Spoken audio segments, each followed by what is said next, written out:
Cette année à Cannes, j'ai découvert un super jeu. C'est Cuisto Fury, un jeu où on doit s'affronter en équipe et tout ça.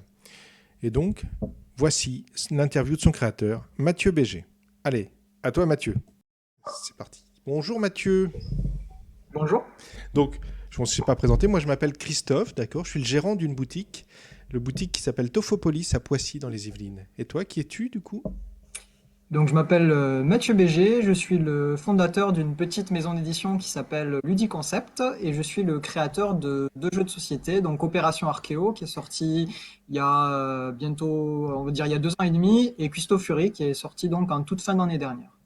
D'accord.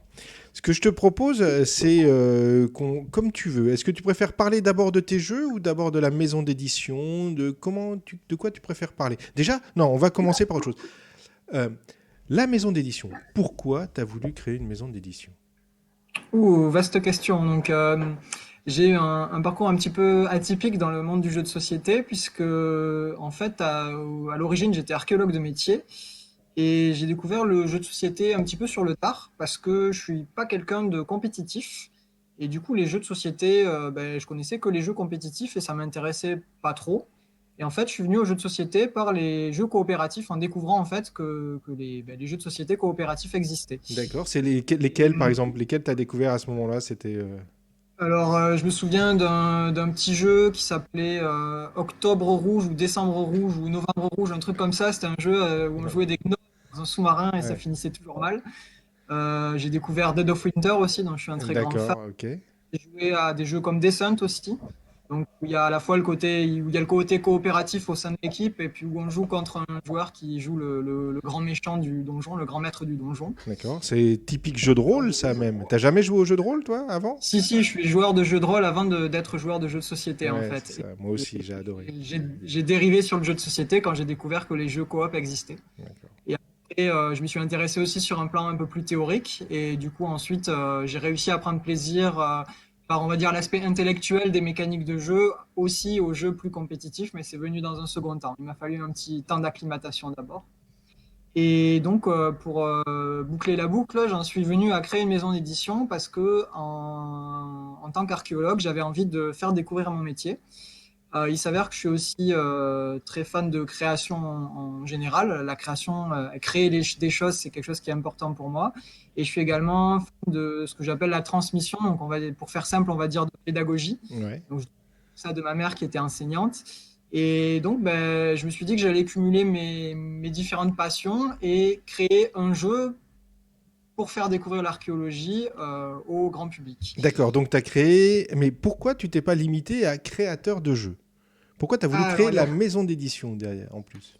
il y a plusieurs raisons à ça. La première, c'est l'aventure. C'est que j'avais envie de créer des choses et du coup, créer la maison d'édition, c'était, ben, on va dire, pousser la création jusqu'à la sortie du jeu, participer aussi à la phase d'édition.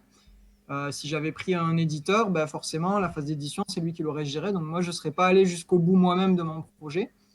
La deuxième raison, c'est que Opération Archéo, c'était un jeu particulier puisque je voulais que ce soit un vrai jeu, mais je voulais aussi que ce soit un jeu qui permette de faire découvrir l'archéologie, la vraie archéologie. Donc il avait aussi un objectif éducatif, même si ça ne se voit pas forcément quand on joue, ça reste un vrai jeu. Et voilà, pour donner un exemple, un des retours que m'a fait un joueur pendant les phases de test, il m'a dit, c'est sympa comme jeu, mais moi je le verrais bien sur Mars avec des extraterrestres.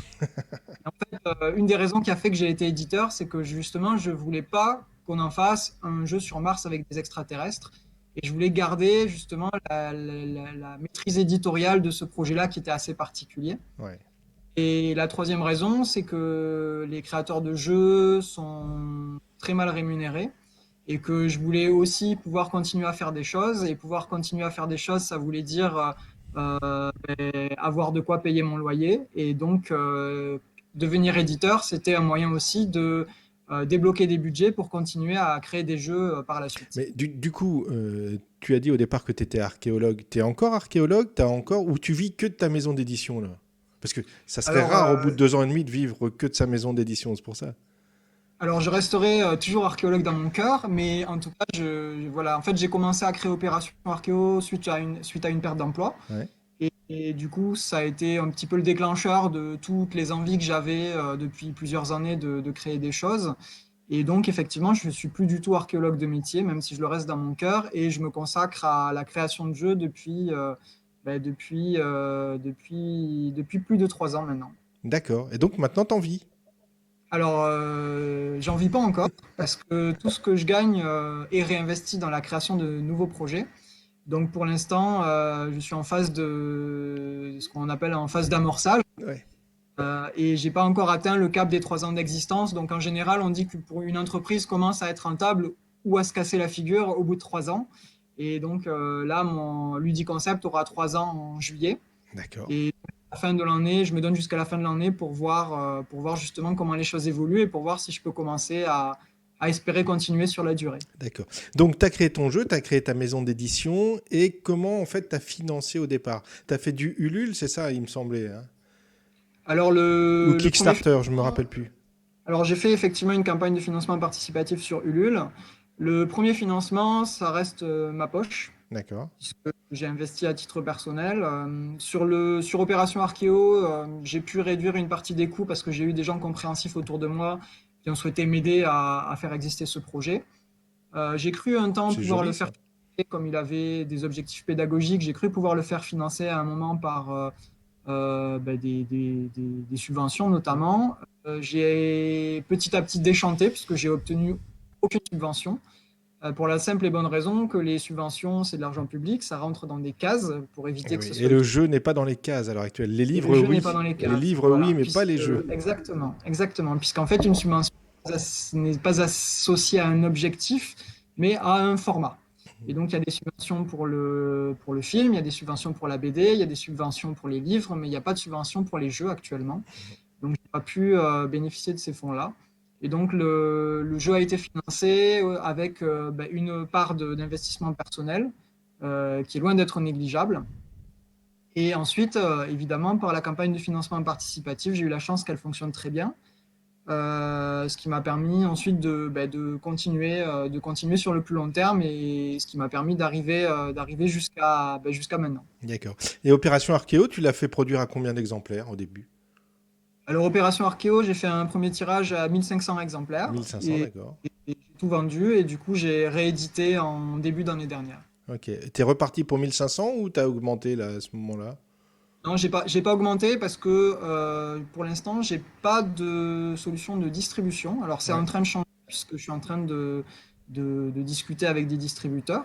D'accord. Euh, mais comme je m'auto-distribue et que les boutiques sont assez frileuses sur l'autodistribution, j'ai un nombre Les de boutiques sont frileuses partenaires. sur le colisage, en fait, on va dire. D'accord, C'est le colisage. C'est le Franco qui fait toujours peur aux boutiques, en fait. Enfin, tout à me fait. concernant, c'est surtout ça qu'on va dire. Ce qui revient au même, parce que quand on est une petite Voilà. structure et qu'on a deux ou trois jeux, forcément, on ne peut pas proposer un colisage à l'unité. On ne peut pas vendre un jeu à l'unité. Et effectivement, la boutique est obligée est obligée, pardon, d'acheter plus d'unités. Ouais. Et forcément, pour une boutique, c'est compliqué d'avoir 500 références à 6 unités. Donc, effectivement, ça pose un problème de distribution de mes jeux. Ouais. Voilà. Ouais. Bon, ça se gère aussi, ça se gère aussi. Donc du coup, elle t'en a refait. Et est-ce que tu peux, parce que là on parle d'opération archéo et tout ça, mais t'as à peu près décrit que c'était un jeu coopératif autour de l'archéologie, mais est-ce que tu peux essayer de nous le décrire un peu, de le pitcher un peu? Alors, Oui, bien sûr. pour mes clients, moi je ne l'ai pas encore en boutique, hein, j'ai déjà investi sur le premier jeu dont on parlera tout à l'heure. Je vais attendre qu'Opération Archéo aille chez ton distributeur, là justement, parce que là je ne pouvais pas en prendre autant du Opération Archéo, il est un peu plus cher en investissement, donc c'était pour ça. Donc est-ce que tu peux nous parler d'Opération Archéo, s'il te plaît? Bien sûr. Donc, Opération Archéo, c'est un jeu coopératif d'enquête archéologique. Donc, ça se présente sous la forme d'un grand plateau quadrillé sur lequel les joueurs vont faire des fouilles. Et en faisant des fouilles, ils vont trouver des vestiges archéologiques. Et leur but ensuite, ça sera d'identifier à quel site archéologique ils ont affaire en fonction des jetons qui vont apparaître sur le plateau. Donc, c'est un jeu à scénario. Les scénarios sont construits tous intégralement par moi de manière à avoir une vraie cohérence archéologique. Et ces scénarios donc, sont gérés soit par des petits fascicules qui peuvent être téléchargés gratuitement sur le site officiel. Donc, dans ce cas-là, il y a un meneur de jeu qui va utiliser un fascicule pour donner les réponses aux autres joueurs.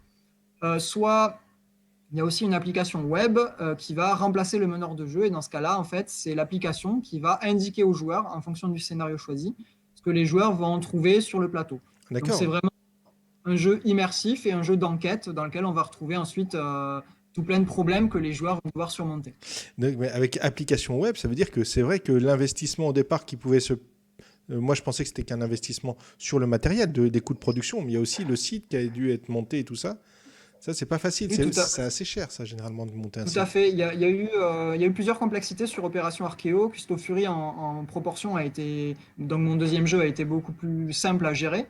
Opération Archeo, il y a eu deux choses qui ont énormément compliqué on va dire la conception et ensuite la commercialisation, et qui ont expliqué aussi que je me sois lancé en tant qu'éditeur.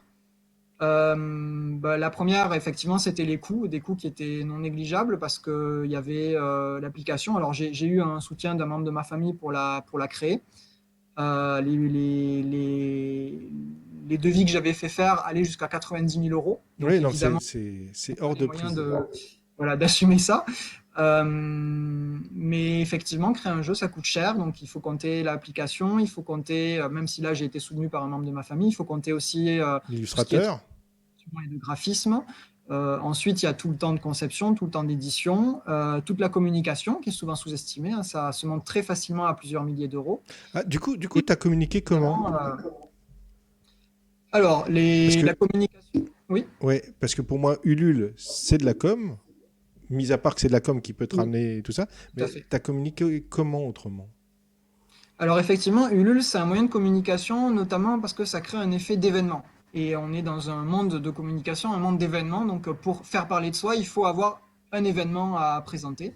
Et l'avantage d'Ulule, c'est que pendant un mois, avec les déblocages de paliers, etc., il se passe toujours des choses. Donc ça permet de communiquer facilement. Ensuite, Ulule, une des erreurs que font les porteurs de projets fréquemment, c'est de croire que Ulule en soi va apporter de la visibilité. Alors qu'en fait, Ulule n'apporte pas de visibilité. La visibilité qu'Ulule apporte, c'est la visibilité que nous, on apporte en fait. Hmm. Et donc, là, pour la communication, il y a eu tout un travail de recherche de réseau, donc déterminer qui sont les influenceurs en archéologie, qui sont les influenceurs en jeux de société, quels étaient les blogueurs qui étaient prêts à parler du jeu, où est-ce que je pouvais aller communiquer, où est-ce que je pouvais faire ma publicité en fait. Donc, du coup, tu as fait. Festival, je pouvais Voilà. aussi je pouvais présenter le jeu. Donc il y a eu voilà, tout un ensemble de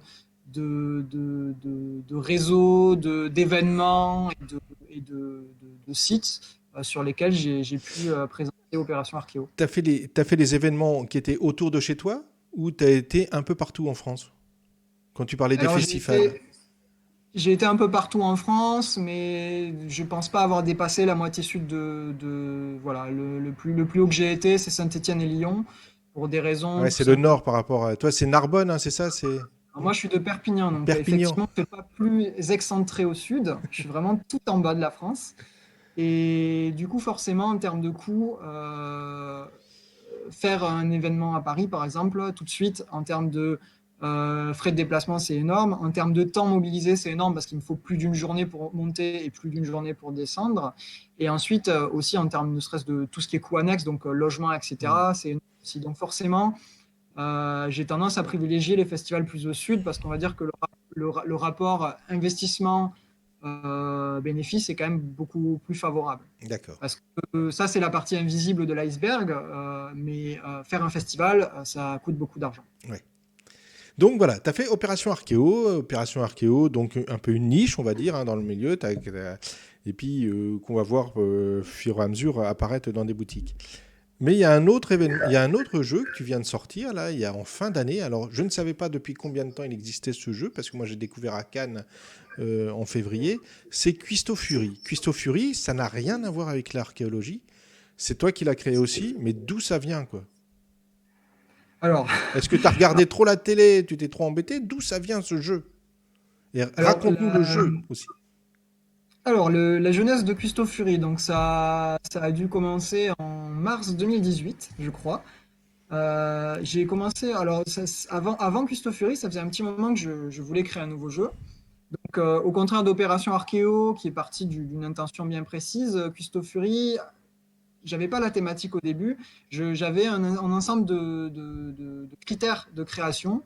Je savais que je voulais un petit jeu parce que j'avais déjà un plus gros jeu avec Opération Archéo. Je voulais un jeu qui soit tout public parce que j'avais un jeu plutôt de niche avec Opération Archéo. Je voulais un jeu qui soit un petit peu construit, ce qu'on appelle comme un produit d'appel, c'est-à-dire je voulais un jeu qui soit facile à diffuser et je cherchais un jeu soit qui soit en 3D avec voilà, des éléments en 3D, soit voilà, quelque chose dans l'espace en fait en 3 dimensions, soit un jeu qui soit très interactif. C'était Ouais. mes critères. Et j'ai commencé à travailler sur un prototype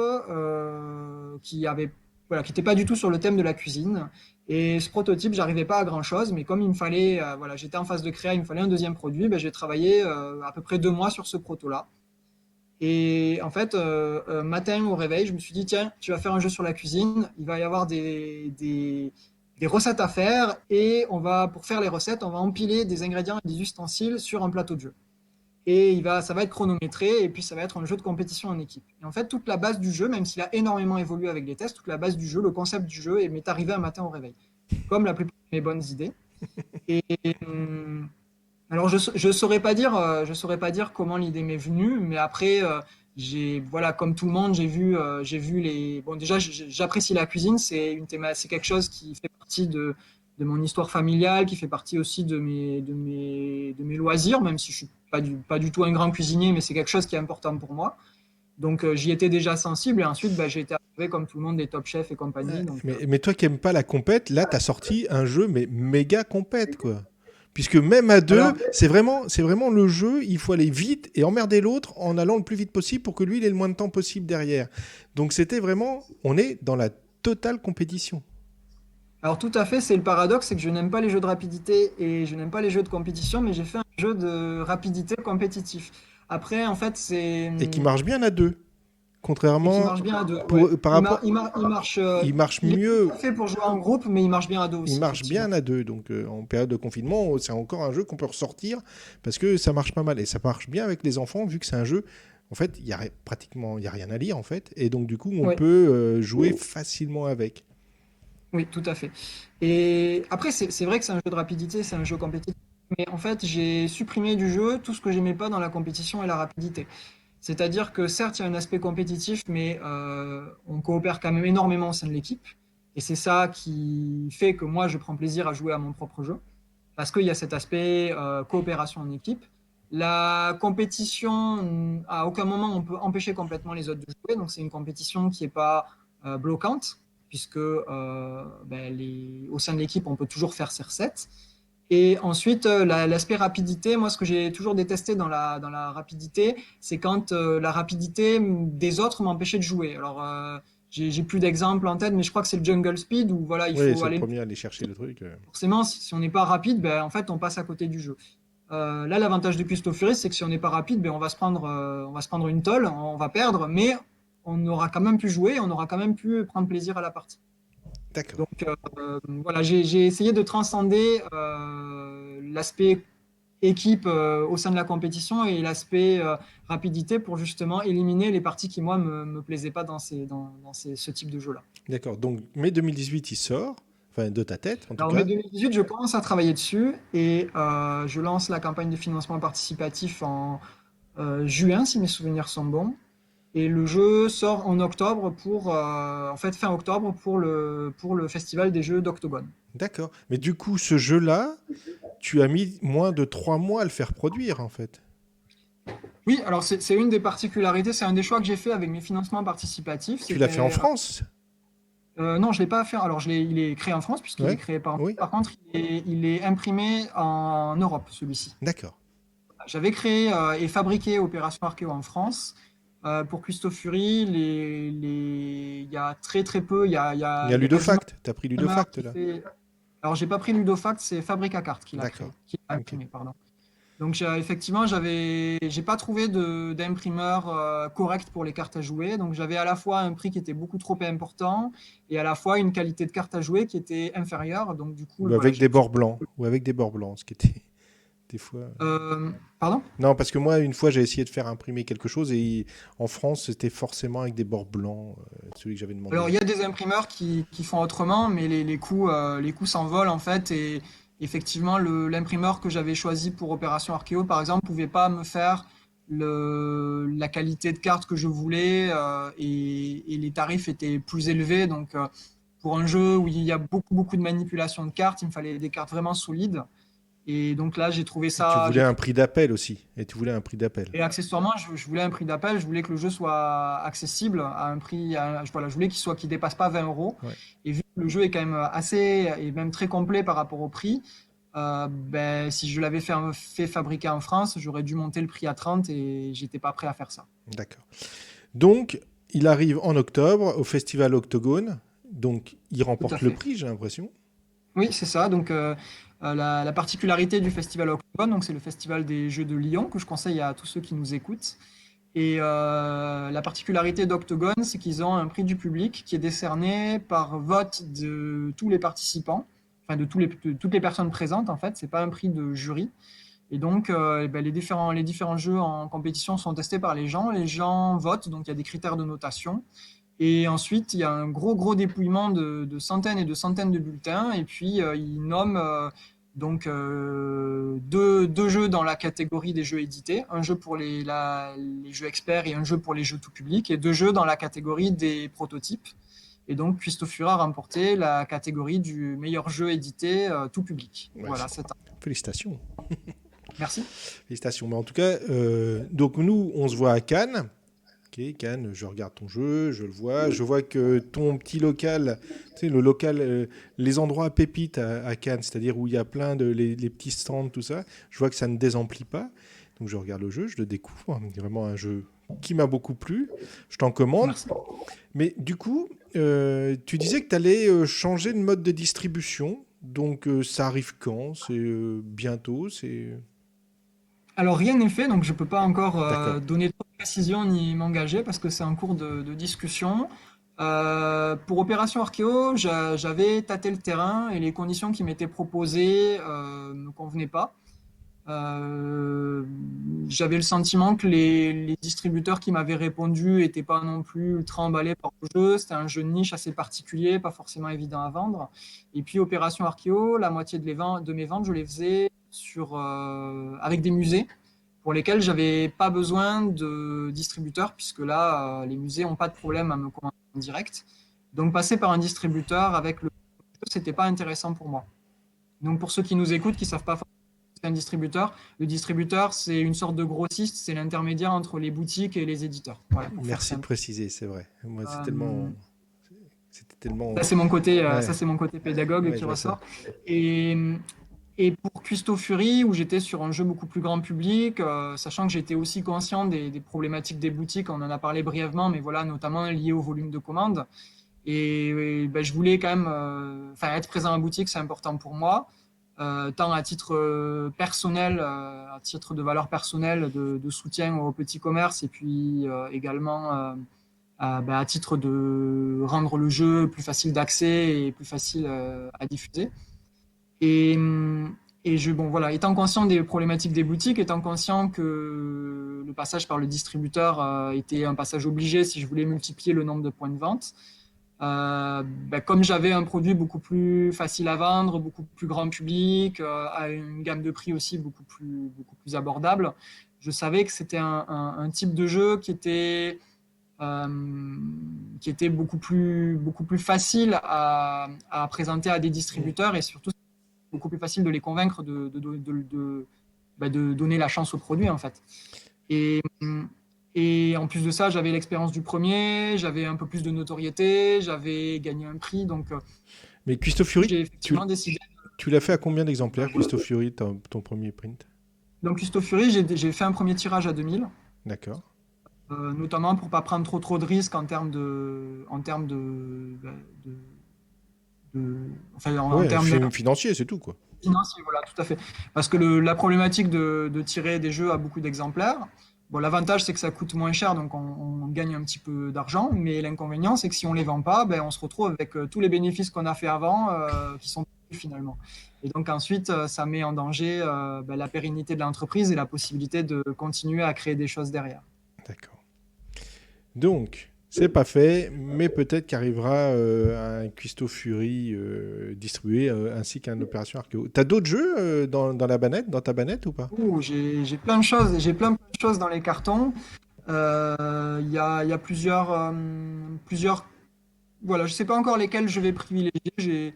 On va dire, j'ai trois projets qui me tiennent à cœur, et ensuite plusieurs autres choses un peu moins abouties. J'ai Que un t'as projet. fait toi-même ou que t'as été chercher chez des auteurs? Alors jusqu'à présent, je, alors, je suis créateur de jeux avant d'être éditeur. C'est-à-dire, je suis éditeur professionnel, je fais ça bien, mais l'édition, c'est pour moi un moyen de faire exister mes jeux. Je m'interdis pas, si j'ai un coup de cœur, d'éditer les jeux de quelqu'un d'autre. Ça serait dommage de pas.